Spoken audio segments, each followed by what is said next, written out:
And welcome in to Indiana Sports Beat on this Friday, October 25, 2018. Thanks a lot for joining us, taking us along where you're going, wherever you're doing.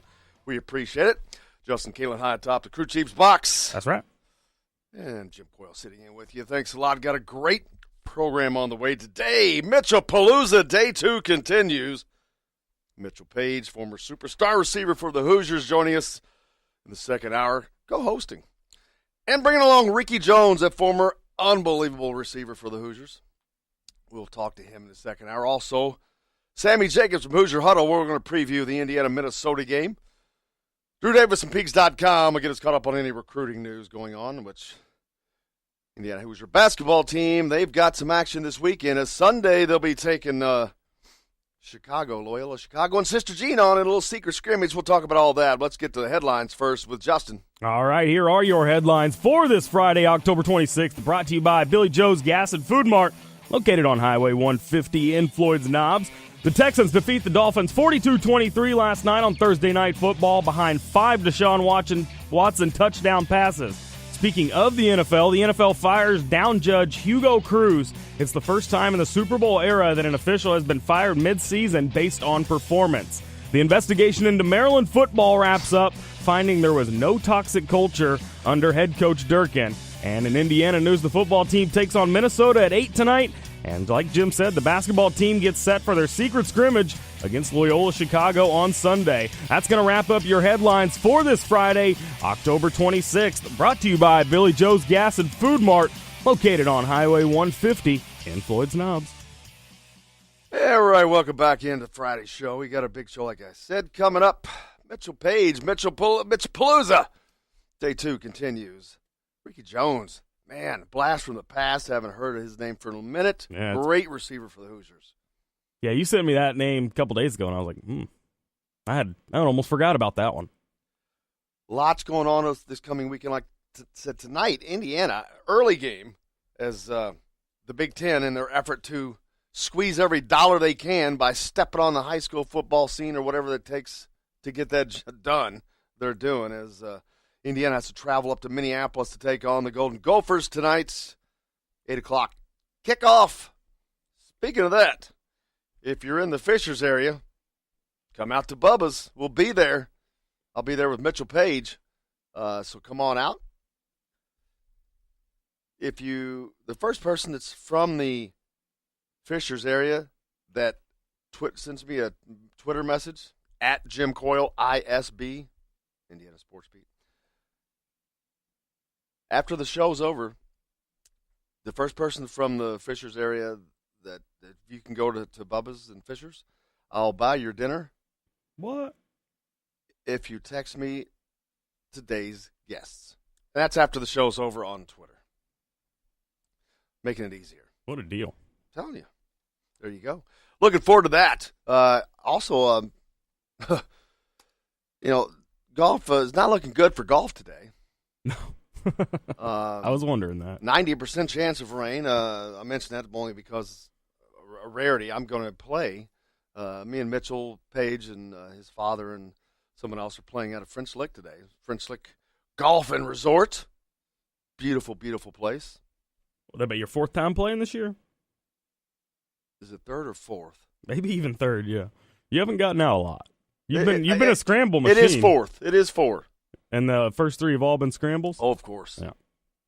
I will play today as if it were a scramble. Best ball. Every time I go, I like where yours is. Let's go there. Yeah, I'm taking yours. Plus, I know who I'm playing with. So. And it's raining, wet, on an unbelievably challenging course, the P-Dye course up in French Lick.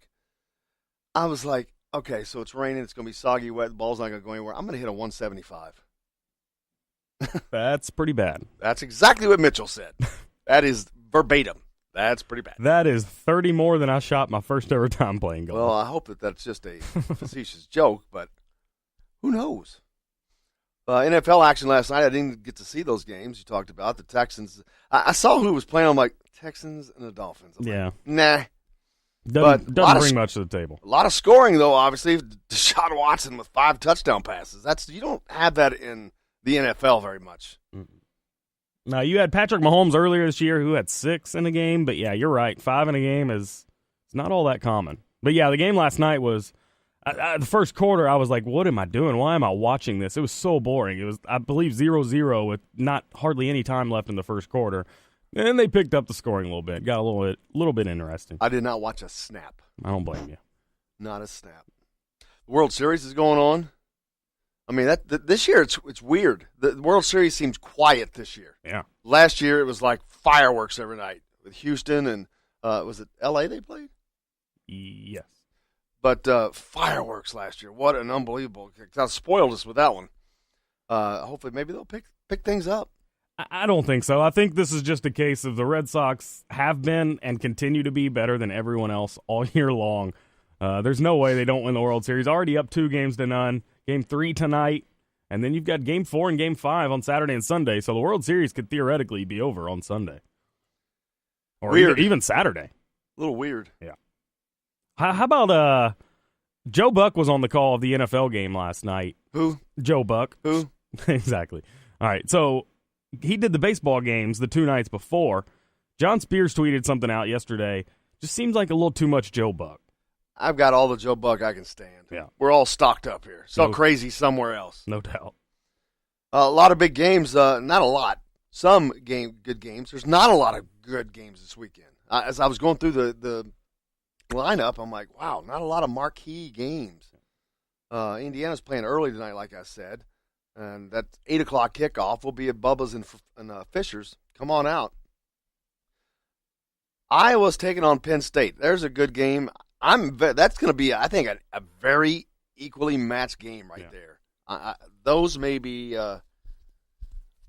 they're 2 very equally matched teams. That's going to be an interesting matchup. And we'll talk to Sammy about these when we have him on there and go through them. But outside of the conference, the world's largest cocktail party and the worst country music band in the world, Florida Georgia Line, Florida takes on Georgia. Number 9 Florida, number 7 Georgia.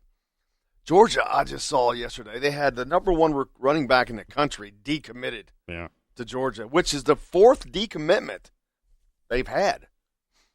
It's not that. I mean, they're still doing great. It looked like, but it's never good when you get decommitments, and that's a few. Maybe that they're accustomed to that many decommitments because they recruit so deep. Purdue and Michigan State. Very interesting game that's going to turn out to be. The Boilermakers coming off a gigantic win over the Ohio State Buckeyes last week, traveling on the road to Michigan State, who's going to be pissed off. Man, they're smarting from Michigan's thumping handed to them by the Wolverines last week, where they scraped up their logo. And then this week, fined $10,000. But Purdue traveling up to East Lansing. That'll be interesting to see how they bounce back. Boy, that should be a good game. Yeah. That when I was looking at the college football schedule, that was the one that jumped out to me. Like that has potential to be a really fun game. That's a noon game, so you can watch that sucker and not miss anything. There you go. Washington State and Stanford, it doesn't do a lot for me. Notre Dame and Navy, again, Notre Dame on a cakewalk to end the season, man. They're destined for the playoffs for the football championship series this year. Navy usually puts up a pretty good fight, though. Yeah. Tough to defend with that triple option. You want to see something that would be a gigantic upset, or just looked at that way if Navy can knock off Notre Dame, because that would knock them out of the playoffs. Oh, for sure. So they can't lose to anybody, let alone Navy. No. Yeah, they have no margin for error. None. Navy lost, that would be huge. There's a super typhoon I'm watching the Weather Channel forming somewhere, and it's wild because you know how when it gets bad, it gets red? Mm-hmm. There's a color inside of the red that I've never seen before. Pinkish purple? Yeah, it looks or like black. A black, yeah, yes, like a black dark purple. Yeah, yes. I know exactly what you're talking about. And I'm like, oh man, I don't think that's good because I've seen red, and then I've seen like blood red. Yeah, I've never seen that color. That's gonna get ugly. It's out in the Atlantic Ocean, it looks like. So, yeah, we'll see. It's been an active storm season. Don't think it's going to affect us today, though. I think we're getting enough rain as it is. So, how's your day going? How's your Friday going? If you've got any questions for Sammy Jacobs, who'll be along, Ricky Jones, Mitchell Paige, Drew Davis, any of the guys, shoot them along on the text line, 502-414-1450. We'll get to them. Be like Joker. That's right. Looking forward to tonight's game for Indiana. They take on the Minnesota Golden Gophers, as I talked about. This is a must-win game for them. We'll really get into this with Sammy Jacobs and then with Mitchell and Ricky today. So I don't want to spend a lot of time on it now, but huge opportunity for them. But it's not an opportunity. It's a must-do. You don't have a choice. You got to go win this game. I mean, it's just that simple. You have to go win. What's the mantra tomorrow for Indiana fans if they lose this game tonight? I wonder how the Loyola Chicago scrimmage is going to go tomorrow. All right. Kind of what I figured. That's it? Yeah. I mean. Interesting, though, the line hasn't moved. Indiana's still a 2.5-point favorite.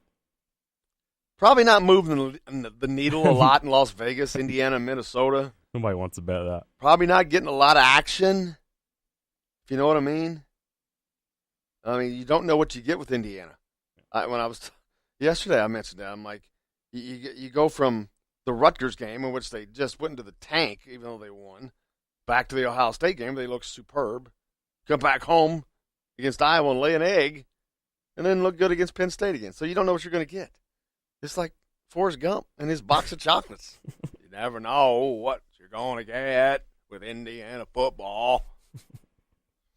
So we got to take a quick break, though. When we come back, like I said, we've got a gigantic show today. Drew Davis from Peegs.com update us on recruiting. Sammy Jacobs from Hoosier Huddle.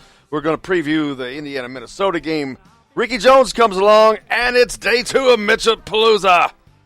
Indiana sports people. Jim Coyle's coming right back after this.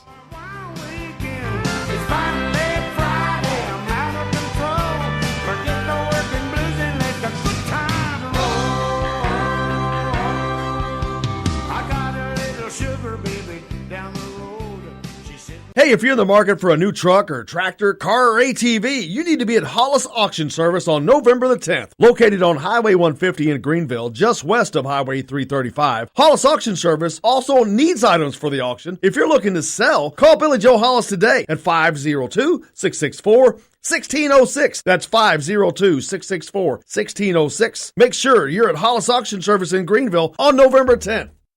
Today's guest is brought to you by Kentuckiana's Premier Truck Center, located 5 miles north of downtown Louisville, just off of I-65 at Veterans Parkway in Clarksville.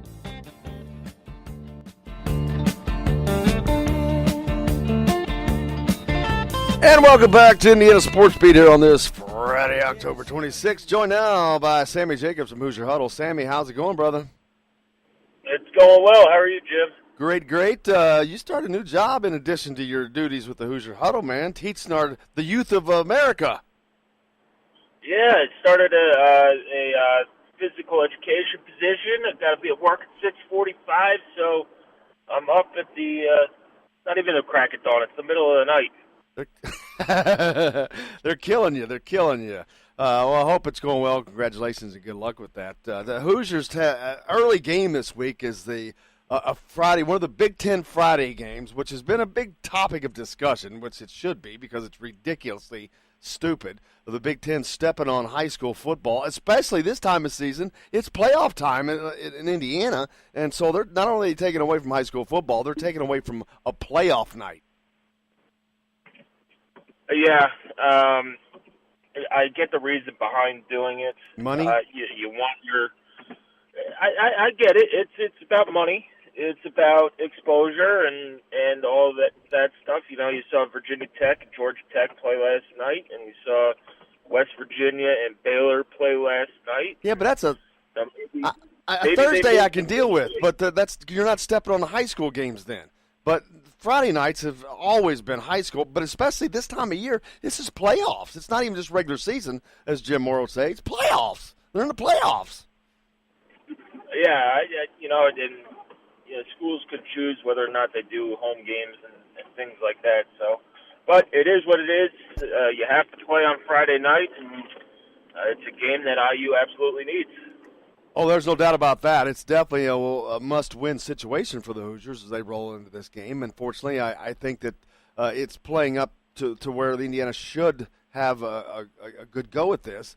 Minnesota has not had a great season. They've had quarterback issues. Their current starting quarterback is a freshman walk-on player. So P.J. Fleck is the row in the boat has not gone well so far. No, and for whatever reason, you've seen articles on Fleck's job security. Maybe he's not as good of a coach as everybody says he was when he took that job. A lot of people thought Minnesota got a steal in getting P.J. Fleck out of Western Michigan because they had got rid of Tracy Claeys so late in the process that, he was at Western Michigan and it seemed like he turned down some other Power 5 opportunities, and he fell into Minnesota's lap. And they're struggling at 3-4 and 5-7 last year. Only 2 Big Ten wins. It's been a upstream fight for the Gophers. Yeah, and they're not playing. It's not like they're playing in the Big Ten East. They're over in the West, which is a lot easier row to hoe. So that looks even worse for them. But as the Hoosiers head up that way, obviously there's no more Michael Penix, and so there's no more quarterback controversy. Is that at least helpful for Indiana some way that there's none of that distraction is no longer there? I mean, it certainly could be. We weren't in the locker rooms. We don't know how big of a distraction that is. But now you don't have Ramsey, looking over his shoulder every time he, throws a bad pass or throws an interception. He could go out and, if he throws a deep ball and it gets picked, okay, well, you're going to be out there next set, and, you're not going to might get booed by the fans, but there's really nothing else you can do. And IU's offense should be very effective against this particular Minnesota defense. But hopefully, do you think they're going to have another outing where they're just trying to win like they did at Rutgers, which looked ridiculously bad, or are they going to let it fly and do whatever it takes to get the job done for the rest of the season? I would hope that it's the latter. Tom Allen needs to realize that you need this one to get 6 and to end this 3-game losing streak, to go into your open week at 5-4, and then you have 2 home games to go get one more, and it sets up pretty well to get that 6th win and go to a bowl game. So yeah, you gotta, you quoted Jim Mora. I'll go Herman Edwards. You got to play to win the game, and not just survive. And so, hopefully their secondary is banged up. They're missing their best safety, and Antoine Winfield Jr. He's out for the year, and I mean Nebraska had a field day thrown on them, and there's no reason that Peyton Ramsey shouldn't be able to have a big day on Friday or tonight. Talk with Sammy Jacobs from HoosierHuddle.com. Make sure you check out HoosierHuddle.com for all the coverage of Indiana football coverage. Now, Reese Taylor is the backup quarterback. He was not even thought of as quarterback really coming into the season, even though he's been a great one in high school because Brandon Dawkins was there, Peyton Ramsey, and Michael Penix. Now, boom, all of a sudden, move forward, boom, boom, boom. He's one bullet away from stepping into that role. Are they going to protect him more or continue to use him in the offense like they have? I think it's going to be a little difficult to go away from him because he's been a pretty important, impactful player on the offense this year. Yeah, I think they'll continue to use him on offense. Maybe not send him across the middle on some routes and protect him there a little bit, and maybe use him in a different way, line him up in the backfield, use him as a wildcat quarterback, but they're not going to just sit him on the bench. They need his playmaking ability, and maybe you'll see him in different spots, but you're definitely going to see him on offense. Then so once they get, it's an early game. That shouldn't really affect anything. It's only a day. How do you see this game playing out? This is a must-win for the Hoosiers. Hoosiers on paper are much better. Their offense is better. Their defense is better. This should be an easy win for Indiana. but should be, could be, and all that stuff's out the window. It's a road game in the Big Ten, so how do you see it playing out? And it's a 2.5-point spread according to Vegas. I wouldn't call it an easy win. And ESPN's FPI has Minnesota as like a 58 or 57% chance of winning. So it's by no means going to be easy. But Indiana's got to establish the run. If they could get Stevie Scott to run the ball with him and Ronnie Walker like they did last week, and build your passing game off of that. You should be able to put up enough points, and then the defense, if you can get the takeaways that they've been getting all year, they should get enough stops to keep Minnesota off the board. It's all about the start. If Indiana comes out and starts well, they should roll to victory. If they come out and struggle and give Minnesota a glimpse of hope, you're going to be in for a long night. You're a Hoosier fan. Yeah, well, part of the reason the running game got off to such a good start, or had a great game last week, to me, was because of Michael Penix. He came in immediately in the second series, and the first thing he does is throw a pass 60 yards downfield, which loosened that defense up a lot. They had to back them up. But then they're not going to have that this week. And those guys, they can stack the box if they have to against a Peyton Ramsey-type offense. To me, that's the difference. Can he stretch the defense to open it up for the running game?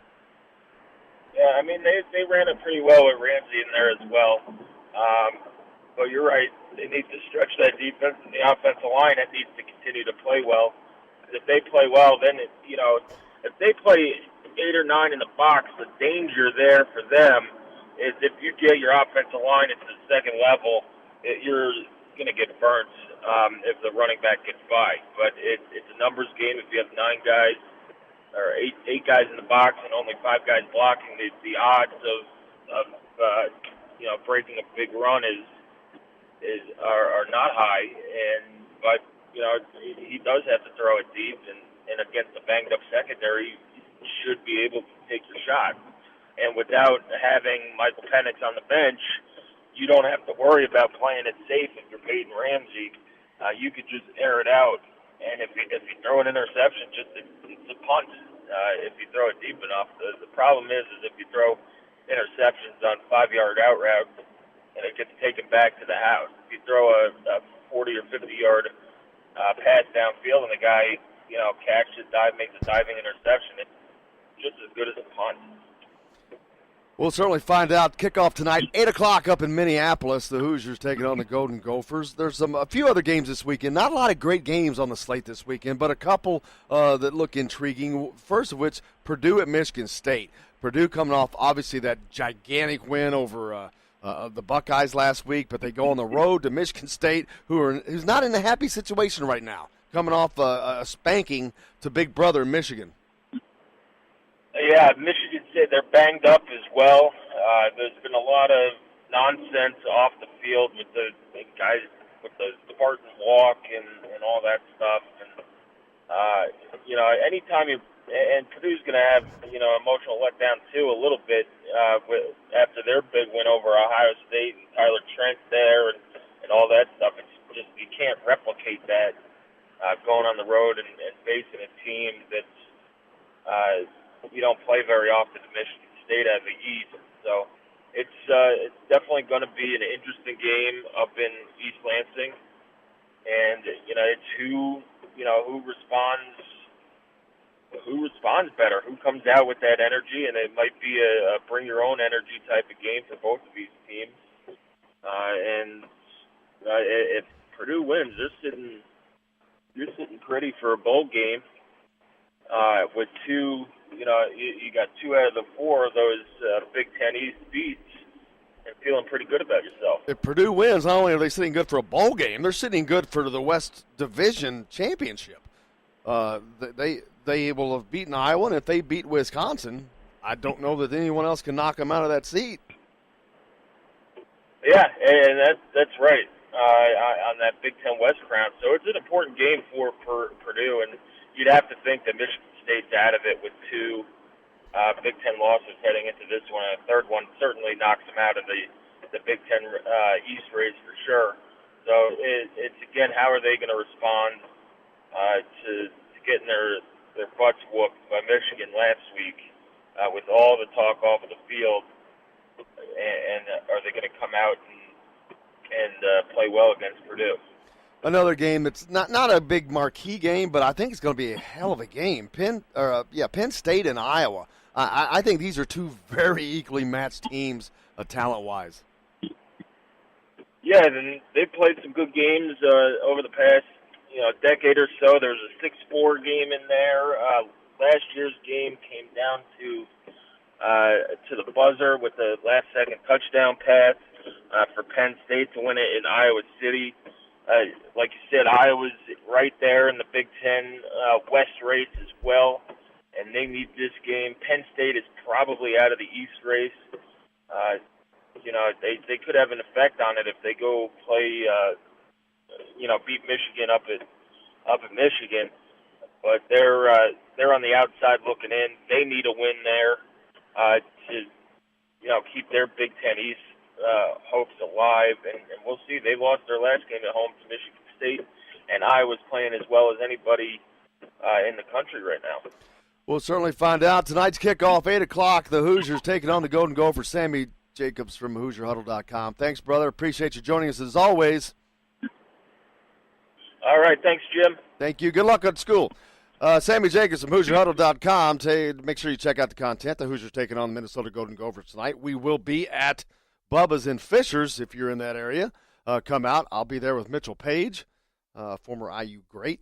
So come out and check that out. We've got lots more coming up on the show today. Sammy, of course, brought to you by Kentuckiana's Premier Truck Center. Whether it's one truck or the entire fleet, Kentuckiana's Premier Truck Center has your company covered for sales and service. Locations: Louisville, Clarksville, Indiana. They're everywhere. Give John or Aaron a call.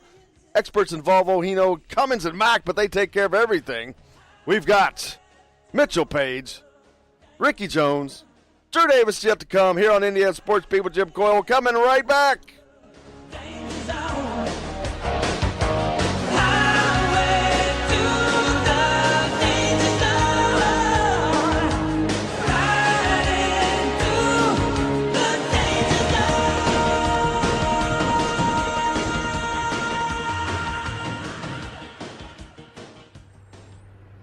Got a problem with your big truck? Kentuckiana's Premier Truck Center is here to help. For over 30 years, truck drivers and fleet operators have depended on their great service center off I-65 in Clarksville. And now you can get the same level of service, repairs, and part selection that's been offered for generations and save on bridge tolls with their new location on the Outer Loop in South Louisville. They're an authorized Mack, Volvo, and Hino dealer and service center, but they service all makes and models of trucks. Kentuckiana's Premier Truck Center. Today's guest is brought to you by Reynolds Family Dentistry of Sellersburg. You need $1 million smile for those championship photos, and that's exactly what you'll get with Reynolds Family Dentistry.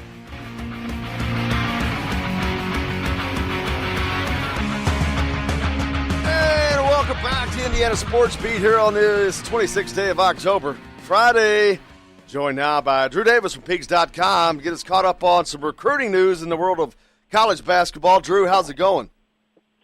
Oh, it's going good, man. How are you? Great. A little bit of action coming up this weekend as the Hoosiers are in action. Of course, double secret probation scrimmage against Loyola Chicago and Sister Jean up at Bankers Life Fieldhouse in Indianapolis.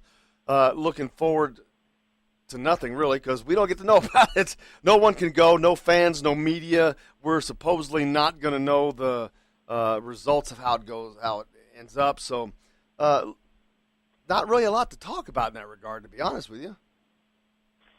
Yeah, a nice little test for Indiana right away with the closed scrimmage against Loyola Chicago up at Darlington last year's tournament. So they're gonna be good again this year, and probably go about 10 deep. They have a nice talent upgrade. They kind of have brought in. They brought in players from La Lumiere, the Mocan Elite program, and Sunrise Christian out in Oklahoma, so that they've recruited well for themselves. And Sister Jean's back as well, I believe.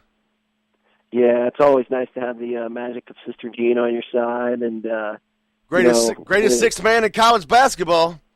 I know. And with what they have, and they have the trio of Clayton Custer, Cameron Crutwig, and Marcus Towns, and That's a really good trio, and that's the three players that have been playing college basketball for a little bit now. I mean, Kurtwig's only been there for a year, but when you're a freshman and you make plays in the NCAA tournament like he did, I kind of tend to not really look at your years of experience as much because you've been there and you've done that, and that's what that trio has done in the past, and I'm sure they'll be even better this year. And it's going to be a really nice test for Indiana to see where they're at. Yeah, a lot of people may have forgotten. Loyola Chicago is a Final Four team from last year. They made it to the Final Four, a team that most people had never even heard of. But what a magical run, Cinderella story they had. But they're a good team. They're currently sitting, I think, like 26th in the rankings, right in front of Indiana. So it's an equally matched team. That's the point of these quote-unquote secret scrimmages. It's the ability to play a like-talented team, but they can ask that team to run this offense or run that defense in addition to their own stuff, and vice versa. They can ask Indiana to run this type of offense and this type of defense in addition to Indiana's stuff.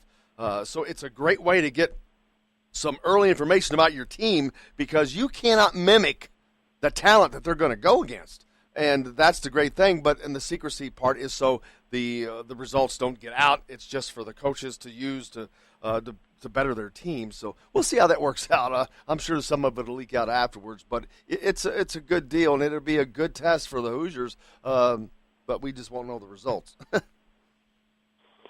Right. And then, of course, with it being a close scrimmage, some stuff will leak out, like you said, but I think another thing that people should take into account is Loyola Chicago is going to be much farther ahead than Indiana right now because they have experience. They have guys that have been doing this for a couple of years. So their team's going to be farther ahead in October than Indiana is. Our team likes to kind of ease into things and let players kind of work through the offense and learn the motions and just their cuts and whatnot. So he likes to let that, kind of take some time before he gets too deep into installing, the actual sets. And this is just the base stuff right now. So Indiana in October is going to be, they're going to be a lot different than Loyola in October. So I think, that's something someone should take into account as well. Absolutely. The fans, you can see that their expectations are already at a fever pitch and a little ramped up too much because when the preseason top 25 rankings came out and Indiana was not in that particular ranking, I noticed on social media a lot of the fans were just beside themselves. They couldn't believe it. And I'm like, what do you expect? They were 16 and 15 last year. So I think the expectations of the Hoosier fans are not quite in reality at the moment. They have a love for this team, which is great, but they have to understand a team even like Loyola Chicago, they were in the Final Four last year, man. They've been playing together. 40% of Indiana's roster is new, a new face. Five freshmen and Evan Fitzner, 6 guys. So roughly 40% of their roster had not ever taken a shot for Indiana before. That's a huge difference for a team like Loyola Chicago, who not only has played together, played well enough to get to the Final Four. So you hit it right on. The expectations have to be tempered, but again, we're not going to know how this turns out. But the expectations are a little high right now, I think. Yeah, to me, it seems like some Indiana fans, I would say probably the word used would be they're a little, ahead of themselves because it's going to take some time with this Indiana team. You got new faces. You got, even Evan Fitzner being that he's played college basketball as a new face, has to adjust to a new environment around himself, and that's never easy to do. And I think this Indiana team is going to be they're going to be a lot better in the second half of the season than they were in the first half of the season because they're just going to get better as the more time they spend with each other. I think people underrate how long it takes for a group to get used to each other, and it's going to take time because. And also with the pack line for younger guys, that takes a little bit of time to, catch on to, and especially the Romeo Langford, Rob Hennessy, guys like Jerome Hunter, that's all new for them. So it's going to be a bit of an adjustment, and, there's going to be some learning that has to take place before those guys can do this at a high level. And, it may result in some taking some bumps on your shin early, but there's nothing wrong with that because that's what the non-conference for. It's there to get you ready for the stretch run and the big games that you'll play in January, February, and March. Exactly. And if you want a great indication of the differences between the front and the last, look at last year's team alone. Look how pathetic they looked defensively at times in learning that pack line defense. They looked like sixth graders out there against Fort Wayne. They were lost, literally lost in their assignments. But by the time the end of the year came, that's a team that had the top defensive efficiency rating in the Big Ten. So you want to talk about it doing a 180? They did it, but it took the season to get it done. It was new. So it's not going to take that length of time this year, but it's going to take a little bit of time to weld these new faces into the program. Right. And I think the advantage that you have this year, it's not 15 newcomers. It's a couple guys like Juwan Morgans of the world that have already been through a year of this, so they can kind of help your younger guys, get their feet underneath them, and having those experienced guys like in your system already is a big deal because it's just so much harder when you're trying to teach 15 guys, new things at once, and they're all on the same page, instead of having those guys that are a little more experienced and just can lead the way. And from everything I've heard, Juwan Morgan has been that for Indiana, and his leadership ability is exactly what any coach would want. Absolutely. And that game will take place on Sunday up in Bankers Life Fieldhouse. Any news in recruiting? I know a lot of people are waiting on Trace Jackson Davis. I've heard nothing new coming out of that camp in regards to a commitment coming, but still expecting that any time within the next week or so. Yeah, with Trace, it's probably going to be a few more weeks with him because it keeps wanting to wait a little bit, and for whatever reason, and there's no information that indicates that it's anyone other than Indiana, but it's definitely taken longer than some have expected. But the end result's not really projected to be any different than it was before. But we've had some 2021 news this week. Top two players in Indiana out taking some visits. Caleb First will be at Indiana this weekend for more of a true unofficial, and then he'll head to Michigan, I believe, next week during his fall break. So it'll be a good opportunity for Indiana to continue building their relationship with Caleb First, and that also he will get to check out some of the new facilities that weren't in place when he visited last time, and it'll be a good opportunity for Indiana to continue getting in early with him. And then, the other top player in that class, Christian Lander from Evansville, he's on an unofficial visit to Kansas right now. So, the two top players in 2021 have been a little busy. Yeah, the top player of that 2021 class for Indiana will probably run through Evansville Rights with Christian Lander. He's probably, he is right now, but will be the top recruit in the state of that year for sure. Caleb First, you talked about. Will his visit be over before Indiana travels to Indianapolis to Bankers Life, or does he get to take that in? It will be over before they go to Bankers Life. Recruits aren't allowed to go to the close scrimmage. And it's not allowed to have any access, like media, fans, recruits. They're not allowed to be in the building for that. It's just completely closed to the public, and then schools cannot advertise it. Busy weekend. Drew Davis from Peegs.com. What anything else popping on the radar for the Hoosiers?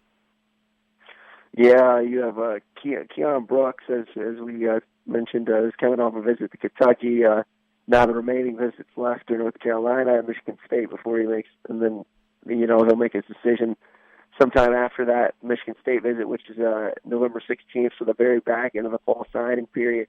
So it'll be a tight window for him to decide on the 21st when the fall signing period ends, because a lot of guys, if they can't sign, they just wait until the spring and announce, because they can just, there's no difference between announcing your school and being able to sign and whatnot. So he can always wait till the spring, or he could always make a decision sometime, in the winter and without being able to sign and whatnot. But the visit to Kentucky, as all of them are, I was told they went well, and Kentucky really did a good job of selling the NBA aspect of things, and they're starting to push a little harder, but we'll see if they're able to kind of make up some ground and move the needle enough to, so to speak, pass Indiana at some point. But we'll just have to see how that plays out over the next couple of weeks. Drew, speaking of Kentucky, why would Keon Brooks want to go to Kentucky? They're loaded with that same position. Why would he ever want to go there? Yeah, as you mentioned, they do have Khalil Whitney from the Mac Urban Fire coming in. They're similar, but, Kentucky's selling them on the aspect of competing against each other every day, getting better. And the old saying of iron sharpens iron. And that's what they're trying to sell there with those two. And they're selling that, they want coming in and using them a different way so they can play together. And they're telling Keon, maybe, even though him and Keldon Johnson are nothing alike as a player, they're telling him that he can come in and play a similar role to what Keldon and Johnson plays, which, to me, sometimes you got to take that for what it's worth, because they're completely different players. I think what Kentucky's saying is, we'll let you do some of the things that Keldon's doing, maybe not the same exact role, but you'll get to do some of the stuff he does. And then, so they're selling that, and they're trying to sell him and Khalil and playing together, and they're selling the whole NBA thing and how that if he goes there, he'll be ready for the league, and that's basically Kentucky's pitch at this point. Text into the show, Drew, Justin Kalen again here. Joker texts in and asks, when has Cal ever made anyone better? Can you repeat that for me? When has Cal ever made anyone better? I understand the skeptics on that, but I guess, when you get the Anthony Davis of the world, the way I look at it is Anthony Davis could have went to any school in the country and he would still be in the NBA. He could have went straight from high school. Yeah, but obviously they've had a few guys here and there that they developed. This year I guess it would be Nick Richards would be an example of that, but I definitely get where he's coming from with that statement. Keon Brooks, another commitment that the Hoosiers are hopeful of, but that's one that's not as imminent as Trace Jackson Davis.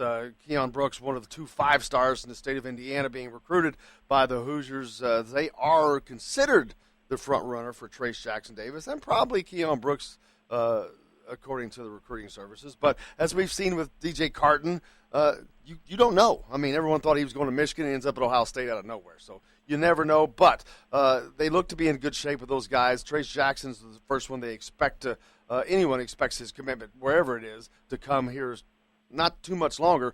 Keon Brooks is one that's probably going to drag out a little longer, so the Hoosiers are going to wait to find out on that. But Trace Jackson should fall any time. I would think he'd want to get that done before the start of the high school basketball season. Yeah, right now there's a likely chance that happens, but there's also a chance he waits a little bit into the winter. We'll see.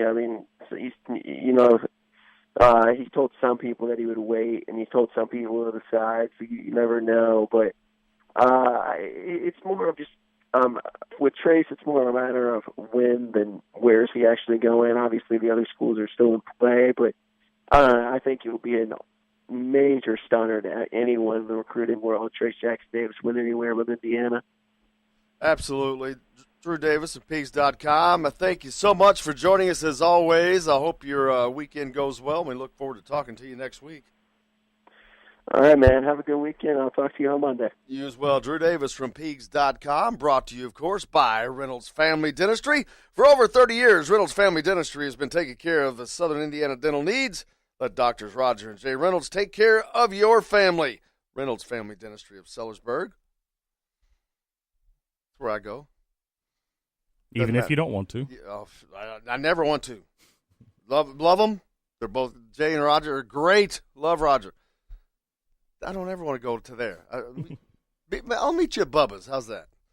Yeah, that's much better. But it's Drew Davis from Peegs.com getting us caught up on the recruiting news, and quite a bit of it. Yeah. As we had a lot of basketball action this weekend. As we get closer and closer to the season starting, we will be in Bloomington next Wednesday for a media day, the first media availability for the Hoosiers since Big Ten Media Day, maybe, yeah. I think. Mm-hmm. And then the next day, back in Bloomington as the Hoosiers open the season of sorts with their preseason game against Southern Indiana. But their first real game, November 6th. Yep. And they take on. That's a great question. Yeah, I thought you were looking at it. That's why I was pointing at you. No, I was actually looking at a tweet from Joker, or a text from Joker, 502-414-1450 if you'd like to text in as well. He said if Indiana loses at Minnesota, it's on to basketball because the exhibition game is November 1st, the home season opener is November 6th, and the second game is November 9th. So that's 3 basketball games in between Minnesota and Maryland. Boom, boom, boom. So off and running we'll go, so we'll head in that direction. Looking forward to that, though. Everybody, I know the fans are just chomping at the bit to see this team and to get them in action. But really not going to get a great indication of this team until a couple of games in. But they're not too deep into the schedule when Duke pops up, and they head down to Raleigh-Durham to take on the Blue Devils. And, again, I'm interested to see it. Zion Williamson, is he going to be in that game? Because his name sure has popped up a lot in regards to the college basketball corruption trial that just concluded, awaiting sentencing still for those guys, Merle Coe, James Gatto, T.J. Gaznola, Dawkins. Did he get charged, or was he a witness? he did not get charged. He's No. a witness, It was wasn't only Code and then Code, Dawkins, and Gatto. Yeah. For the Adidas side. Chicago State's the first game, by the way. There you go. For Indy. So, but yeah, looking forward to see if Zion Williamson will be in the Duke lineup by then. Yeah. Because we've talked about that a lot this week with the college basketball corruption trial. He was one that was basically going around with his hand out to teams, but ends up at Duke for free, of course, I'm sure. Nothing to see here, folks. Keep moving along. Nothing to see here. Kansas is not on the Indiana schedule this year, so no curiosities there, but just curiosity of how they're going to turn out because they're already holding D'Souza out, waiting to see if Bill Self and Coach Townsend, who allegedly was involved in some recruiting shenanigans, we'll see how that turns out. But basketball's almost here, folks. It's about there. We're about to kick it off, so stay cool. Let's stay on the football mindset. Back the Hoosiers as they take on the Golden Gophers tonight. That kickoff's at 8, don't forget. And if you're in the Fishers area up in Indianapolis, Mitchell Paige and myself will be at Bubba's 33 there in Fishers. Kickoff's at 8 o'clock. Come on out. Say hi. You never know. We may hand you a shirt. Come on. Something. Poster. Something. Oh, basketball calendar poster. Speaking of, free lunch Friday from Bubba's. Free lunch Friday from Bubba's at Fishers, and I'm going on a limb. I'm going to give away lunch at Fishers, too. Fishers and Clarksville today, but we'll pop out a question when Mitchell's on the air with us, and I'm going to they have to tweet the answer in, so you don't have to worry about calling or any of that stuff. So we got to take a quick break. We've got a lot more coming back on the show. Mitchell Paige, it's Mitch-A-Palooza. Ricky Jones also. Stay tuned. We're coming right back on Indiana Sports Beat with Jim Coyle.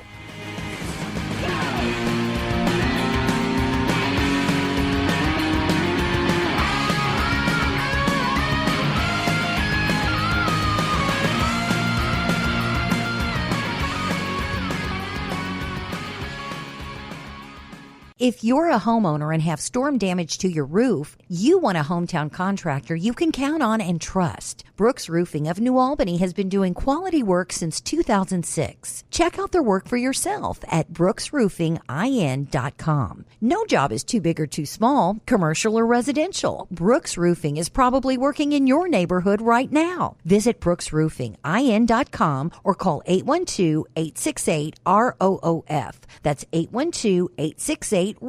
Brooks Roofing, the protection you need when nature strikes. Indiana Sports Beat is brought to you by Bubba's 33 in Clarksville.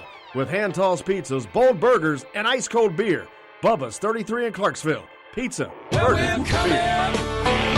To your city,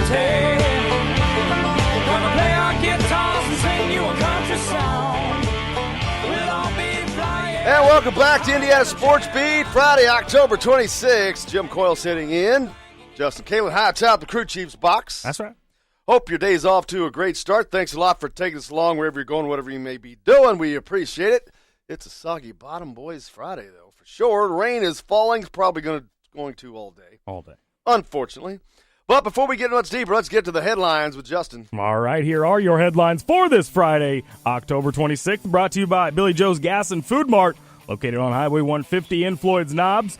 The Texans defeat the Dolphins 42-23 last night on Thursday Night Football behind 5 Deshaun Watson TD passes. Speaking of the NFL fires down judge Hugo Cruz. It's the first time in the Super Bowl era that an official has been fired mid-season based on performance. The investigation into Maryland football wraps up, finding there was no toxic culture under head coach Durkin. In Indiana news, the football team takes on Minnesota at 8 tonight, and the basketball team gets set for their secret scrimmage against Loyola Chicago on Sunday. That's going to wrap up your headlines for this Friday, October 26th, brought to you by Billy Joe's Gas and Food Mart, located on Highway 150 in Floyd's Knobs. You're not supposed to tell them about the secret scrimmage. Oh, yeah. It's a secret. Daggone it. Ruined it. Yeah, it's kind of, I think they need to find a different name for it. Yeah. Closed scrimmage. Exactly. That is it. A closed scrimmage. Welcome into Indiana Sports Beat here on this Friday, October 26th. We're into the fall, baby. And fall is here. Soggy bottom day. The rain is falling out there. Typical fall. Yep. It's what it's supposed to be like. Golfing season's about over. Unfortunately, I picked a bad day to play. Myself and Mitchell Paige are playing at French Lick today. Hoping you get to play. We're playing, baby. We're playing. Bring the ponchos. Yeah. Yep. Whatever. We're gonna do it. How's your day going? How's your week going? Or your plans for the weekend? Hit us up on the text line 502-414-1450. Let us know what your thoughts are. We've got Mitchell Paige coming along with Ricky Jones.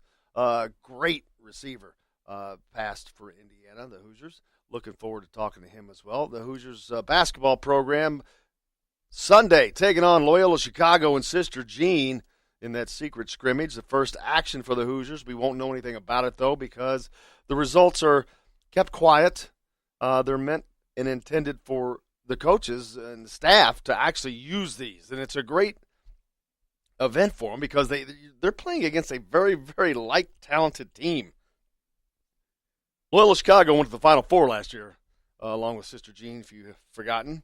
So, and they are an experienced team as opposed to Indiana, who has a roster with 40% new faces on it. Yep. So, it's going to take a little bit of time for them to get things going. So this is going to be something that they couldn't use any more of. You can't mimic this talent. You can't mimic that, and it doesn't hurt you. Not only does it not hurt you on paper, it doesn't hurt you perceptually because people are not going to know what happens. Whether if you do bad, if you do well, it doesn't matter either way. It's not good. You're not going to be affected in that regard. So, I think we'll probably find out a little more than most people think we will. Yeah, I agree. Stuff always slips out. There's that one person that's going to talk just a little too much. Yeah. But we'll see. I mean, everyone's wondering. Brian Snow, he put out he said he wanted to put out there that nothing in college basketball is more overrated than the actual results of the closed-door scrimmages. There are so many factors that go into the scrimmages and why so many teams are more prepared than others. For example, with Indiana, Archie Miller is the type of coach who doesn't like to instill a lot of offense early on. Instead, Miller and his staff focus on getting their motion offense down, working on their transition game and defense, things of that nature. So the actual implementation of set plays is down the list of importance early on in practice. And I used that example earlier that if you look at last year's team, who it was Archie's first season, and he inherited a team that was as horrific on defense as you could be. They played defense like holding water in a net. Not very well. But last year at the end of the season, that team had metamorphosized into a defensive juggernaut. They went from being the worst to one of the best with a defensive efficiency rating at the top in the Big Ten. So it takes a good deal of time to implement great change. They don't have that change to implement this year, but they have some new faces to teach and blend together. So it's not going to be like last year as far as the start, but it is a start. You have a beginning. And just because you have a lot of great talent, that talent has to work and function within a certain operation. And it's new to everybody. You're bringing in lots of different parts, moving parts. They have to work together like a gear, and that just doesn't happen, so it takes time. Yep. But they should have an exceptionally good year, but it just the expectations are flying, man. People are ready. Not only are they ready for basketball, they're ready for success. Yep. They want wins.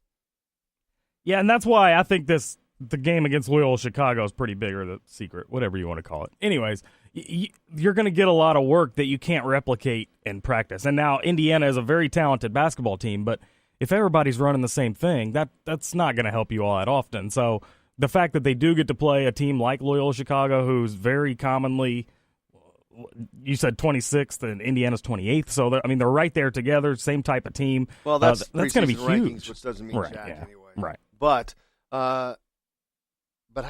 what's it say though about a Final Four team that's not even in the top 25? Right. So they had a good season. Now Indiana's not in the top 25 because they were 16 and 15 last year, because they're a top 25 team. They are a top 25 team. They're just not in it because people haven't seen them yet. This is an Indiana team. I was telling somebody yesterday, they'll be in the top 25 all year. I'd venture to say that's pretty true. I agree. I would agree with that. As long as they don't get in at like 23, then lose, and do that bounce in and out thing for a minute. And the only reason I say that is because their schedule is tougher at the beginning with Duke. But I think that they'll be okay. And you've got Marquette and Arkansas as well, third and fourth games of the season. So that'll that'll really tell you where Indiana's at. Oh, exactly. And Indiana's got to pick up their game quick. But yeah, that's a great example. I mean, Loyola Chicago, they're ready, man. They're road ready. This is the Final Four team that's got guys back versus a 16 and 15 team with 40% new faces. But also in scrimmages, a lot of the time, while you want to win, winning isn't the number one priority. As a coach, they like to tinker with their rotations, and I talked about another thing that they get to do, which is incredible, is you have this like-minded talent, this talent that you cannot replicate in practice, but you can request that they play specific defenses against your offense. You can request that they run specific offenses against your defense. So you can learn and you can gain from that. Now, that doesn't help them a lot, but then you reverse that. They also going to run their stuff against you because they're practicing their own offense, and then they're going to play their own defense as well.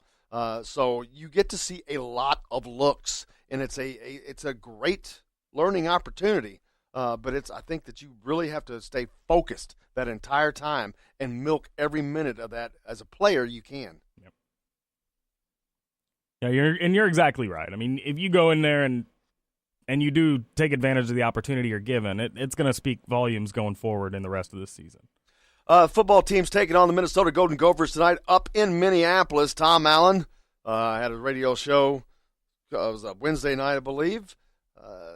So as they head into this short week and a game like I keep calling, it's a must-win. Indiana's not going to call it a must-win, but I'm telling you, it's a must-win. They win this game, they win Maryland, they're in a bowl. They lose either of these games, their option is beating Michigan or beating Purdue. I don't know which is going to be worse, to be honest with you, because Michigan doesn't have the offense that Purdue has. Purdue just doesn't have the defense that Michigan has. But either scenario is not going to be enjoyable, so get it done now. Beat Minnesota, beat Maryland, get her done. Minnesota, a struggling team at 3-4. Tom Allen asked about his thoughts on Minnesota in this game tonight. Well, they started out 3-0 and, beat a really good Fresno State team that's continued to go on and win. And I've seen them. And once they got into Big Ten play, their last weekend was their best game offensively. They played Ohio State tough on the road, and that was a 3-point game in the third quarter, and so they shown a lot of growth, and they run the ball really, really well. And I think that's kind of their strength. Mm-hmm. They've got a couple young quarterbacks, one that they played that has been their primary starter, and then he got injured, and then the guy replaced him, so we're not sure who we're going to see yet for sure at that position. But a couple really good receivers. And number 6 is really talented. Well, he just makes tons of catches, and 13's a great player, and he's a true freshman. So they've recruited well. They've got a lot of young guys that they're really contributing for their football team. I know Coach, he's excited about their team and where they're growing to. But big offensive line, and rotating a bunch of tight ends, and defensively very aggressive. They're top 5 in the Big Ten in tackles for loss, and they got the sack leader for the Big Ten with their defensive end, and so they do a good job disrupting defensively. They've got an offense. Tom Allen, head coach of the Indiana Hoosiers, there talking about this week's game against the Minnesota Golden Gophers. Coach speak. I'm going to lay it on the line for you here. They're not a good team. No, this is the truth. I mean, I don't like to listen to programs that do that coach speak, the you know what I'm talking about. They all do. I'm not, what good is that? Yeah. I'm going to tell you like it is. Here's how it is, and the fact is, Minnesota's not a good team. They're not a good team. They're starting a a freshman walk-on at quarterback. That doesn't mean he's terrible. It's just that he's a redshirt walk-on. It says what it says. You got to win this game. You have to win the game. I mean, I guess you don't want to put that pressure on your team, but surely they know that. I mean, just look. You know what you know. Yeah. You know what the schedule is. You know what you got to do. So they're going to have to get this done. Now, I think they do get it done. I think that their offense, limited or not, is superior to Minnesota. That's just a fact. I mean, we're not talking about going to play Iowa or going to play Wisconsin or Michigan or something like that. So they have to win this game. Just do it. No excuses. Get it done. This is my thoughts on it. We got to take a break. When we come back, Mitch-A-Palooza kicks off as Mitch will join us. Mitchell Paige and Ricky Jones coming up, so stay tuned. Indiana Sports Beat with Jim Coyle coming back on this Friday.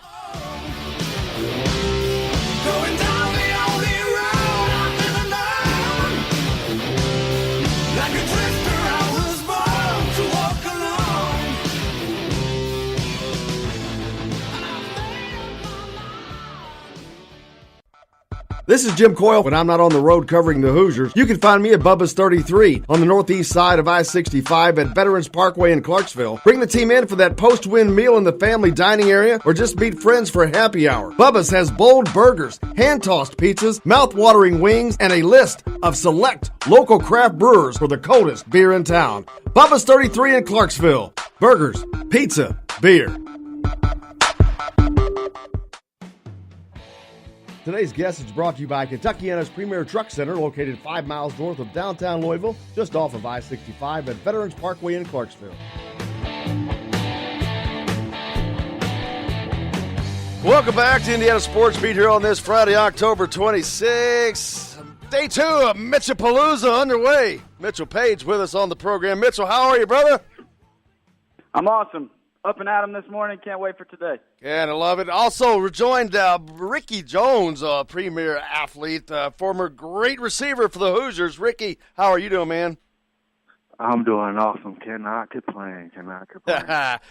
These two guys, both you guys got to play together, Ricky. Talk about Mitchell playing with Ricky and what that was like, having that core of guys like that, man. It had to be fun. I know for me it was awesome because I was kind of on the back burners for a while, so I got to learn from guys like Ricky, and they helped shape the way that I was going to play. And also it was pretty cool to get to spend 5 years with guys that off the field are like Ricky Jones and get to know them and grow as people more than anything. So it was a good 5 years for me. What do you think, Rick? Oh, man, you talk so highly of me. It was awesome playing with Mitch. I kid you not. You seen a guy who worked his butt off to get to the top, to the position he was in. Just being next to that was motivation every day to know that there's guys out here who really love the sport and really fight they all and give they all every day. So it made Mitch a great teammate, and it made all the wide receivers even greater, and he led our team. So it was great being a part of that for 5 years and saying that with Mitch. So both you guys all-world receivers for the Hoosiers, finished with combined over 3,000 yards, man, between you two. So the Hoosiers lucky to have such a great core. But I have to say they've had a great run of receivers and running backs. If I had to pick out the two best things that Indiana seems to have produced, it's been receivers and running backs. Yeah. I think before us, we had a pretty good crop. Wasn't there a time, Ricky, where there was 5,000-yard receivers on our team at the same time? Correct. It was a point when 5 of them was on the team. Kofi, DeWeese. I can go on for days, but everybody, it was pretty talented. That's something that just doesn't happen in college football, period, very often. That's a substantial mark. 5 1,000-yard receivers on the same team. Yeah, I think we were one of maybe 2. I think it was us in Houston. Coach Johns would talk about it all the time, but I think we were one of 5 in the country at that time that had it, and I didn't think there was very many before us, and I don't think there's been very many since. Those guys were a special group. You want to talk about special? Those Shane Wynn, Deweese, man, those guys could really roll. And they've continued that run here of late. Yet Sammy Jacobs Jr. is not with them anymore, but right now they got Nick Westbrook and Luke Timian and Wap Filliar and another great group of guys that are doing a great job for the offense if they can get things going. They've had some quarterbackers ups and downs, with especially losing Michael Penix last week. That had to be a blow. And as a receiver, what's it like when you've got – because I don't know if that's the situation you guys dealt with where the quarterbacks were being flopped. Well, I guess you did. You had 3, actually. At one point, didn't you? Yeah, man, we had an awesome set of guys. We had at the time Trey Roberson, Nate Sutfield, and Cam. It was a lot of talent, man. It was a lot of talent on that offense. I think that comes from recruiting. At the time, we had some great coaches who recruited really well, and also had some great walk-ons who worked their butt off every day for a position. So. Between that, we had great talent on the offense and the defensive side. But, yeah, we put out a lot of numbers, and we're still in the record book, so I'm happy about that. And as they move forward, this particular team in Indiana right now, you guys follow it. I know I've talked to Mitch about it, but they're in a situation tonight. They're up in Minnesota playing a road game, early week road game. But this is a must-win situation for Indiana. They've got Maryland coming in next, but after that, it's Michigan and Purdue. I don't like the odds there, I'll be honest with you. So, to me, it's a must-win game. You got to go up here and get this win. We'll start with Mitch. What do you think? Oh, okay, yeah. I mean, we talked about it yesterday. This is as close to must-win as it gets that they've had this year. I think after a disappointing end of the game last week and a very, very winnable contest with Penn State, I think you got to rebound, and I think you have to show up today because they've come this season with 2 kind of teams. Against Iowa, we didn't need to see that one anymore, and against Purdue or Penn State, where they come and they show up, now they got to start finishing. We need that early Penn State team that comes out and kind of hits you in the mouth. Got to find a way to do it when it really counts. Everybody's going to make mistakes all the time. I hate the cliche. You got to put it together for 4 quarters, but you have to find a way when it matters. When the game is on the line, you have to find a way to win your battle. We'll say your battle with the guy across from you. You have to do that at all 11 positions. And that's the thing that tell Ricky. Okay, yeah. Like I said, I agree with Mitch. I think Indiana struggled a while with that, is finishing at the end. We've always been in these close games for a while, so we need that little extra push. And I think they're going to have to bring that this week if they want to win, because it is going to be a tough matchup, but it is a must-win at the end of the day. I feel like these last 3 or 4 games that they have are all must-wins. If they want to be in a position that, they set their standards to at the beginning of the year. So, we talk about having multiple quarterbacks, Ricky. And with Michael Penix and Peyton Ramsey, I know you didn't play with both of those guys, but in watching them, they carry themselves differently. They throw the ball differently. What's it like coming into a game with a quarterback that's going to be different? Because everybody thinks just throw and catch, which that's pretty much it. But there are some nuances, differences, timing, things like that changes things for you with that particular quarterback. How do you make sure you're in sync with the guy who's taking the snap? strong repetition. I'm going to let man, Ricky practice. take this one because I only got to play with Steady. So, Ricky, go ahead. Yeah, no doubt. While I go back to my time playing with Trey and Suffield and Cam, they all threw the ball very differently. Cam could rock it in there. Suddy had the perfect touch. And then Trey just was a playmaker, so you had to be ready at all times for the ball to come. So it's called timing, though. Like, that's off season. Putting in the repetition with every quarterback so they get your timing down, and so you get their timing down.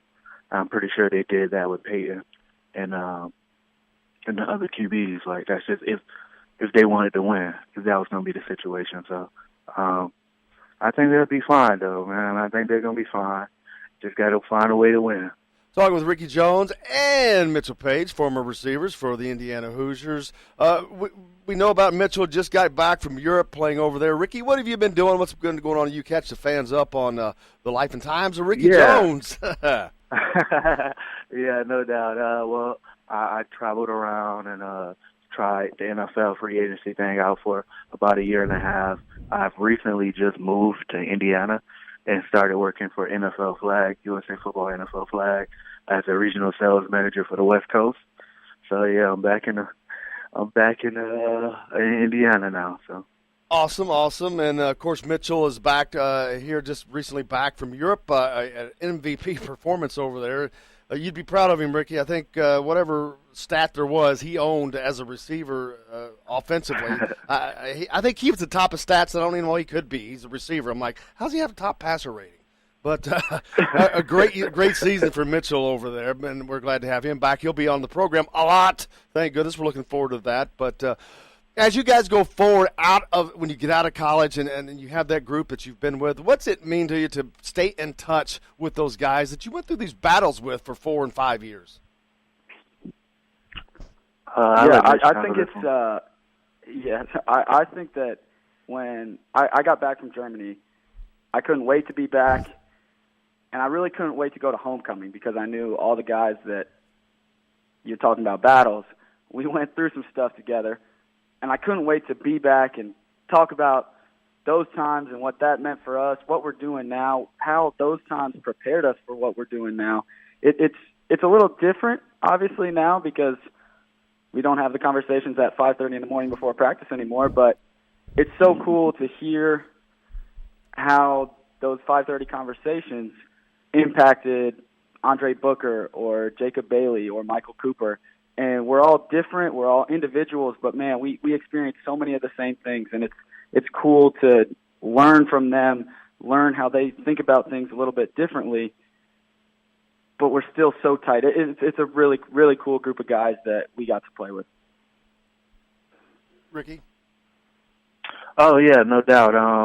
The friends you make long-lasting friendships in this game, and I realized that. Like me and Mitch We've been cool ever since. I check up on him, making sure he touches his numbers of 2K at the end of the season, which he did. So I'm happy about that. But yeah, like he said, you make a lot of good friends in this game, in this sport. Some of my best friends, a lot of my best friends are still football players that play in the league, like Shane Wynn, Tevin Coleman, and a couple other guys. Like, so you make brothers in this game. So I'm excited about that, and you was taught monkey mentality. I'm pretty sure Mitchell Paige remembers that from Coach John. So it really strained us together, making us one. So absolutely, and then now as the teams go forward, and you look back on the times that you were playing, you guys there were some successful teams. You guys had some prolific offense.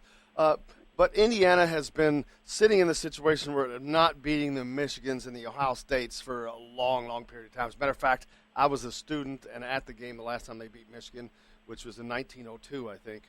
But not actually, it was in 87. But wow. So many games, they're so close to doing, and just can't quite get over the hump. What's it going to take for Indiana to get over that hump? Where last week you saw just an unbelievable sight when you see Purdue just destroy Ohio State at home. Indiana needs one of those moments. What's it going to take for them to get to that point? I think it comes believe back it's, to go ahead, Rick.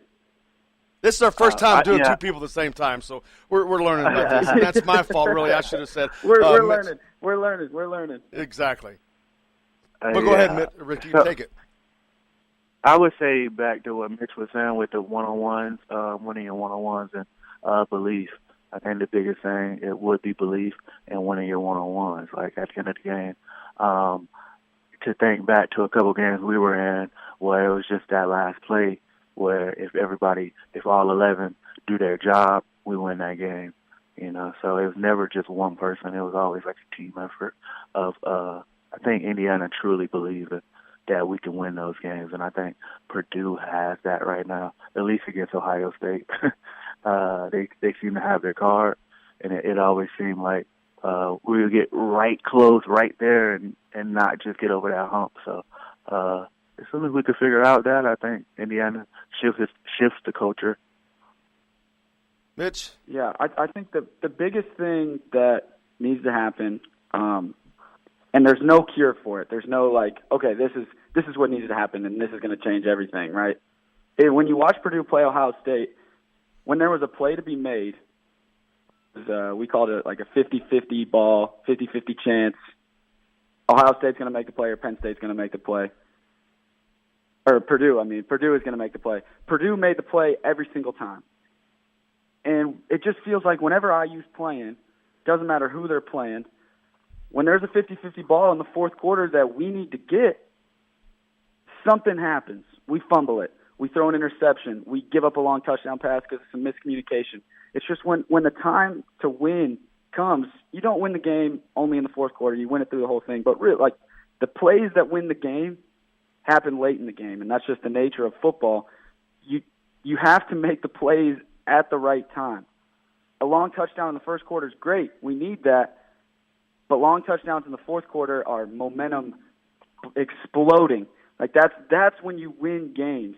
And when we were there, when I was just getting started there, still to this day, the plays that need to happen at the end of the game to win games, big games like that, close games, they just don't happen yet.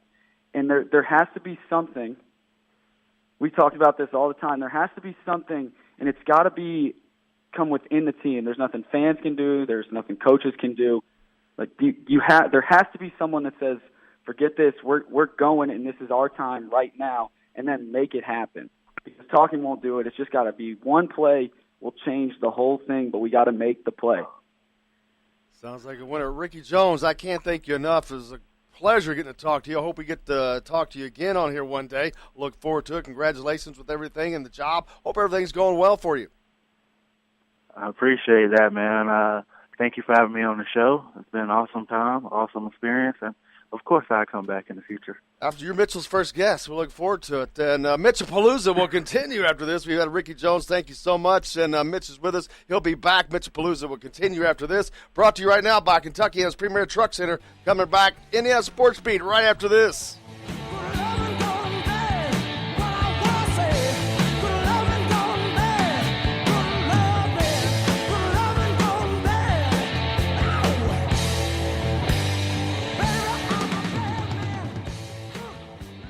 If you want to get your day off to a good start, then stop at Billy Joe's Gas and Food Mart on Highway 150 in Floyd's Knobs. While you're filling your gas tank, you could fill your own tank with a hot breakfast or try one of Billy Joe's daily lunch special. Billy Joe's Gas and Food Mart opens at 5 a.m. and everything is made fresh daily. And if you bring your own mug, coffee is only 50 cents. And Billy Joe's also has free air. The best place to start your day is at Billy Joe's Gas and Food Mart on Highway 150 in Floyd's Knobs.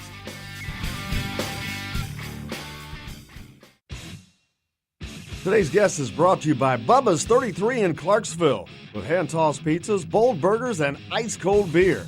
Pizza, burgers, beer. Bubba's 33 in Clarksville.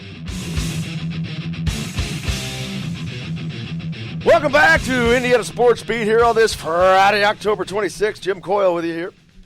Justin Kalen high top, the crew chief's box, and it's Mitch-A-Palooza. Mitchell Paige is with us. How are you, brother? I'm still here.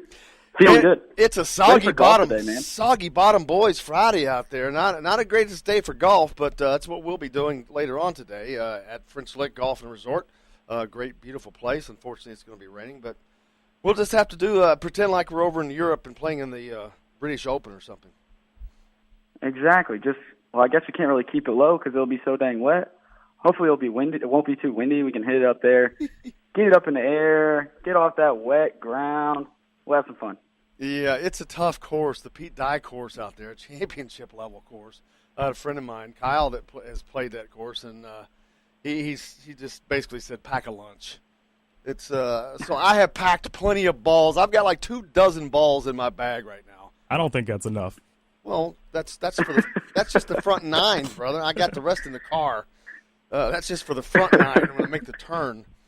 But they had an Indiana basketball reunion there at French Lick earlier back in the summertime. It was pretty cool. A lot of the former guys were there. I saw Steve Alford there, Calvert Cheney, Kirk Haston, all those. A lot of Michael Lewis. All those guys were there. So they got to play that course this summer, and got to see them. But it was beautiful that day, unlike today, unfortunately. So, but I'm still looking forward to getting out there and playing.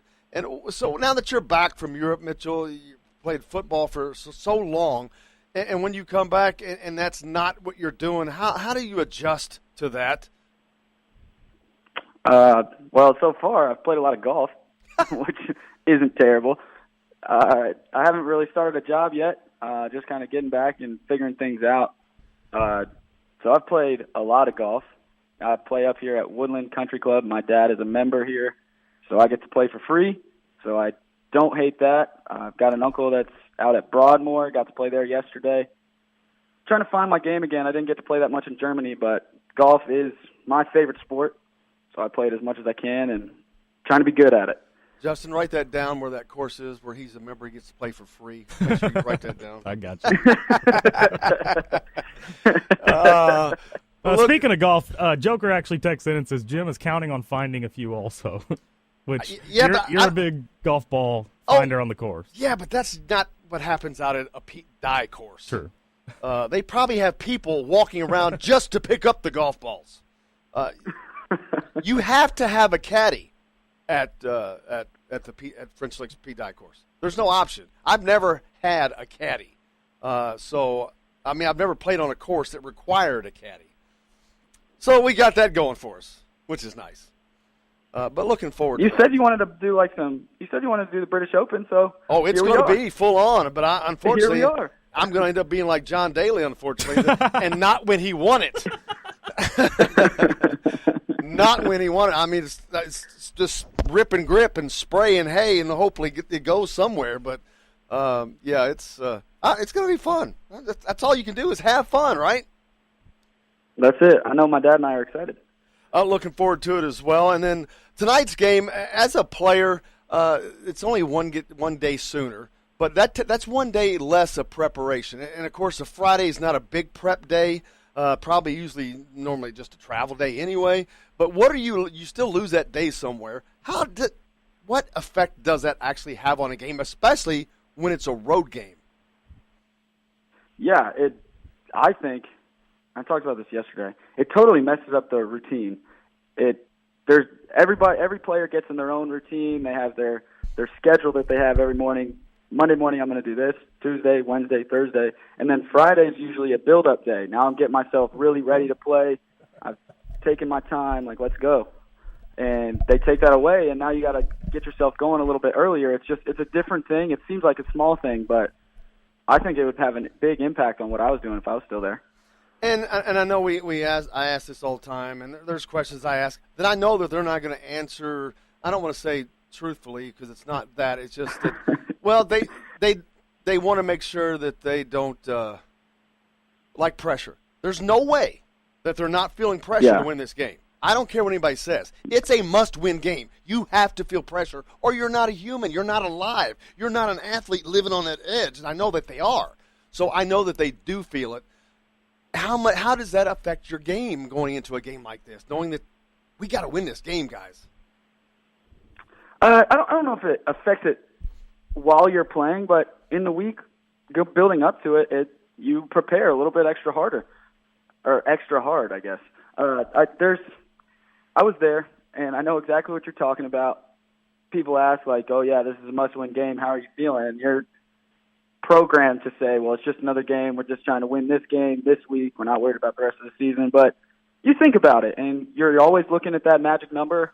At least in the past couple of years, it's been 6. I think in the future it might start getting 7, 8, 9. But for now, it's 6, and that's what we're trying to get to.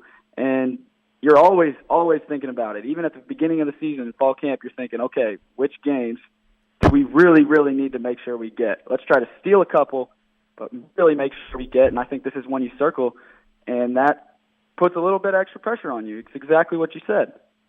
And we were talking a minute ago when Ricky was with us and asked about I just lost my train of thought. Oh, about finishing, not being able to find that finish yet. Get over. I mean, 2 years ago, losing a double overtime to Michigan. God, that still drives me nuts. Hey, losing in overtime. Don't bring that up. Last year, I know. I mentioned that to Mitchell yesterday. And tell him what you said. That's I dropped the ball. We lost the game because I dropped the ball. When we were talking on the radio, we're supposed to talk about them. Don't bring up my demons. Oh no! See, I didn't even remember that. What I remembered was and you said that they scored so fast too. But I was like, slow down. I remember screaming at the TV at Wilson, slow down. But to milk the clock. But what Michigan score in like 40 seconds or something after you guys took the lead at the end of at the end there? Man, we scored with like 50 seconds left in the game, and I feel like we got the ball back with 30 seconds left in the game. We kicked the extra point, went off. I didn't even have time to drink any Gatorade, and I was already back on offense. And usually I'm sprinting to the Gatorade. The Gatorade's my favorite part of the whole game. Like, we score, I'm sprinting to the Gatorade. And I don't even get time to drink any. Yeah, but those games, like, oh my, we talked about it, that they haven't beaten Michigan since '87, but it's not because they haven't been close. They played them well at Michigan too. And this is not just about Michigan, but it's about that finish, getting that finish. Indiana has got to get over that hump. And so when they haven't been able to do that, how much harder does it make it go to a game like this that you're expected to win and that you have to win, but yet you haven't found that finish method yet, but you got to do it here? I think, and, Michael Penix Jr.'s injury is, you hate to see that for a kid, especially a kid that young. You never know how that'll affect the rest of their career. I think he'll be fine, but you hate to see that for a kid. But for the team, I think it's a little better because now, okay, Peyton's our guy, and you don't come to the sideline when Peyton or Michael maybe overthrows you a little bit, and you're like, man, why isn't the other guy in? What are we doing? Now, Peyton's your guy. When there's some miscommunication, you go to Peyton, you go to the offensive coordinator. It's one less wheel that has to turn in unison with everybody else, and it allows a little more focus. I was never a fan of the dual quarterback. I understand when the starter is playing terrible, you got to bring in the backup, but I'm never a fan of the dual quarterback system. I think it makes it way harder. Ricky talked about timing. When you split reps, that's 50% of the timing that you need. And that can make all the difference, obviously. That's a huge, huge difference from the 100% that you get when it's just a one starter. So I think it could end up being better for them, but they're still going to feel that pressure, and they're still going to feel the urgency, hopefully, that, this is one that we need. This is one we circled. This is what we have to do today. We have to win. I'm excited for tonight. We're in sync because you took that question right out of my mouth. Next, I was talking to Sammy Jacobs earlier from Hoosier Huddle, and I asked that very thing. Now he's a man. The Penix has gone down, and it is extraordinarily unfortunate. And even though that he was probably the best quarterback on the roster, maybe, but that's irrelevant, and you've got one guy. Does that make it easier for the team to just focus on one quarterback and the quarterback controversy of such? It's not there. It's not even there anymore. So does that help them? And you pretty much just answered that. But then another question, You go to Reese Taylor, who went from not even being really on the board as a quarterback at the start of the year, even though he was a great one in high school, but now he's one shot away from taking snaps in a game. So do they protect him a little more because he's been a vital part of this offense, or do they keep him involved? And Sammy said, they probably will just reduce his load across the middle and things, but they'll continue to use him. How do you see him using him going forward? I disagree, or not disagree with Sammy. I agree with they'll keep using him. I think they'll use him more because in the Big Ten, This isn't win later. We got to win now. And just the way that college football is now, it's immediate gratification. You need your best players to be doing the most work. And I think Reese Taylor is a phenomenal player. He's only going to get better. He's still young, got to get a little stronger, but he's explosive. He's shifty. He's fast. He can go. And we need him to start making some serious big-time plays if we're going to win the games we want to win. And I think you got to use him even more now that Penix is down, and we haven't really got anyone that's going to establish themselves as, okay, I'm the guy. When it's time to make a play, let's throw it to me. Let's give it to me. Let's give me the ball. But I think Reese Taylor has a chance to step up and be that guy. He hasn't done as much recently. He hasn't got the ball as much, but early on in the season, he has showed flashes of, oh my goodness, who is this guy? Let's just keep giving him the ball. I think they need to get back to that. Yeah, he had some accuracy problems in high school as a quarterback. He only threw for about 72%. So he maybe work on that. Yeah, what the heck? Yeah, no problem.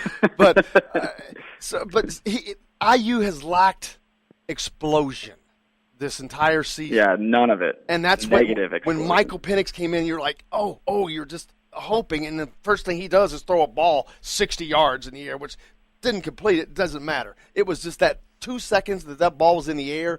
You're like, holy cow. You're looking at the potential opening of a blockbuster play. It didn't happen, but we haven't had that this season, that excitement of, a big play. Man, I've never seen such a lack of big plays in a season as I have this year for the Hoosiers. Yeah, and I personally, I think it's a lot play calling. It's hard when, against Iowa, is the only game I was there, and we were getting locked up on the outside. We were covered. There was no one to throw the ball to. We couldn't block them. So that's the only game I've seen in person. And it's hard on TV, but it never seems like we're taking any – I think the best play in football is a play-action, 3-step drop, big, deep post. Just throw it as far as you can. And it's a simple read for the quarterback. Just read the safety to the post side. If he comes up, throw it over his head. If he doesn't, let's just give it off and live to fight another down. We don't do that. That was one of the biggest plays in our offense when I was there. It brings safeties up, and it allows for a big time shot. And there's so many good things that can happen for the offense when the ball is 40 yards down the field in the air and we give our guys a shot. So many good things that can happen. Text into the show, Tim T texts in and says, I like to see Reese Taylor come in, get a handoff, run out, and throw a pass for a touchdown. Well, I guess we don't love to see that, but that would be something. Yeah, that would be great. But it does throw the ball down the field. It does give them the option, though, of putting some things in that they haven't used. I mean, we haven't seen. Not that you definitely don't need to be relying on trick plays, but you need to have them in your arsenal. I mean, Michigan State used it against Indiana to put themselves in a position to win the game. We saw that last week against Penn State. I think every one of us knew a fake field goal or punt was coming, whatever it was. I remember that, and they stopped them. But I haven't seen that from Indiana much this year. They have been so conservative, and you talked about the play calling. It's exactly where it's been. But there's been a lot of complaints over that for the last 2 years.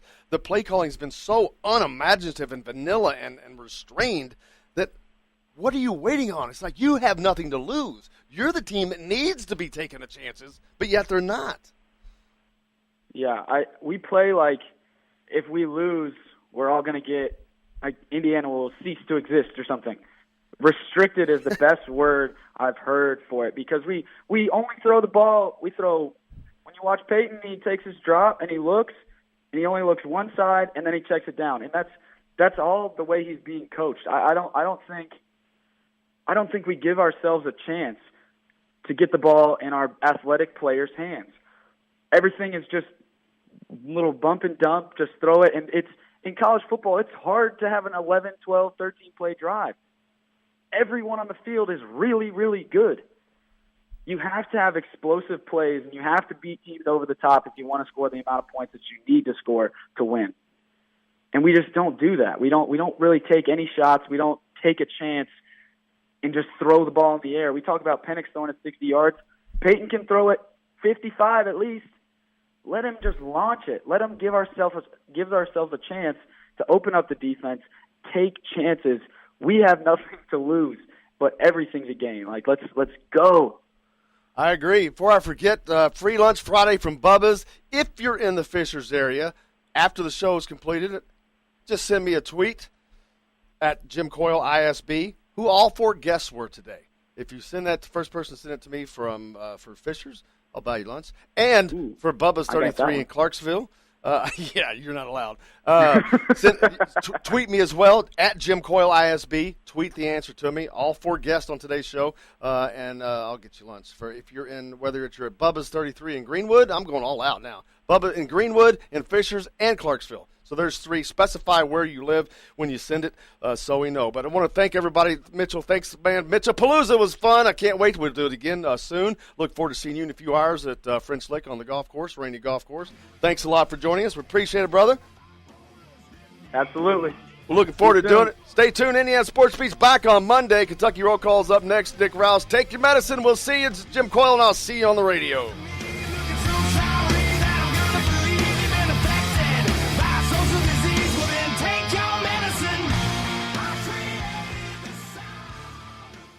We all want a winning smile for those championship photos, and that's exactly what you will get at Reynolds Family Dentistry in Sellersburg. Reynolds Family Dentistry has been serving the dental needs of Hoosier families for over 30 years. Let Doctors Roger and Jay Reynolds take care of your family. Just off of I-65 at 809 South Indiana Avenue in Sellersburg. Call 812-246-3368. That's Reynolds Family Dentistry, 812-246-3368.